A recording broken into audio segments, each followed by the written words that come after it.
হঠাৎ করেই যাচ্ছি শ্বশুরবাড়ি। কেন যাচ্ছি আর আমাদের সাথে কি হলো সবই জানাবো আপনাদের।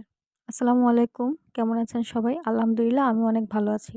হঠাৎ করেই শ্বশুর ফোন করে বলল এক রিলেটিভের বিয়ের দাওয়াত, যেতেই হবে। বিকেলবেলায় বের হয়ে যেতাম। কিন্তু বৃষ্টি ছিল তাই আর বের হওয়া হয়নি। তাই বৃষ্টি থামার পর সন্ধ্যার দিকে বের হয়ে গেলাম। তাও আকাশটা এখনো অনেক মেঘলা মেঘলা। বাসার জন্য কিছু ফল কিনে নিচ্ছি। আবার যে কখন বৃষ্টি পড়ে যায় কোনো ঠিক নেই। আর এইদিকে রাস্তার অবস্থা এতটা খারাপ যে গাড়ি চালানোই যাচ্ছে না, এতটা জ্যাম লেগে গেছে। এখন যদি বৃষ্টি নেমে যায় তাহলে ভিজা ছাড়া আমাদের কোনো উপায় ছিল না। এই কথা চিন্তা করতে করতেই বৃষ্টি নেমে গেছে, তাই তাড়াতাড়ি করে একটা দোকানের পাশে দাঁড়িয়ে গিয়েছিলাম। এভাবে 2 ঘন্টার বেশি দাঁড়িয়ে থেকে বৃষ্টিতে ভিজে আবার ফেরত বাসায় চলে আসছি। অনেক রাত হয়ে গিয়েছিল, আবার বৃষ্টির কারণে কোনো খাবারও কিনে নিয়ে আসতে পারিনি। তো বাসায় একটাই ডিম ছিল, সেটাই দুজনের জন্য ভেজে নিব। আর একটু আলু সেদ্ধ বসিয়ে দিয়েছি ভর্তা বানাবো বলে। এদিকে বৃষ্টির কারণে তো গ্রামে যেতে পারিনি, তাই কালকে সকালবেলা ভোরেই রওনা দিয়ে দিব। ডিমে পেঁয়াজ কাঁচামরিচ একটু বেশিই দিয়েছি, এভাবেই আমার খেতে ভালো লাগে।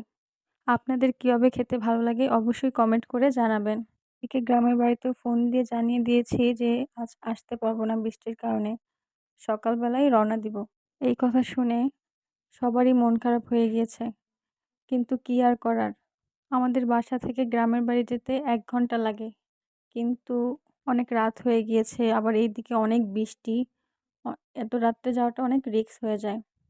এদিকে আলু ভর্তার জন্য পেঁয়াজ কুচি করে নিয়েছি, আর কিছু কাঁচামরিচ কুচি করে নিয়েছি।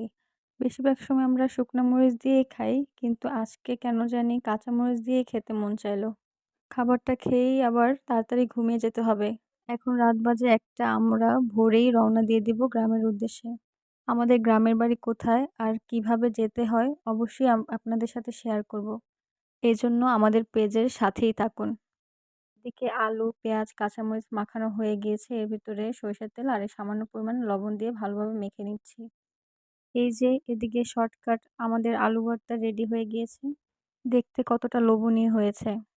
আমি একটু ঝাল খেতে পছন্দ করি, এইজন্য কাঁচামরিচও অনেক বেশি দিয়েছি। আর দেরি না করে এখনই খেতে বসে পড়লাম। কাঁচামরিচ দিয়ে আলু ভর্তাটা অনেকদিন পর বানিয়েছি, তাই খেতেও অনেকটা মজা লাগলো। এভাবেই সবসময় আমাদের পাশে থাকবেন। Thank you for watching. আল্লাহ হাফেজ।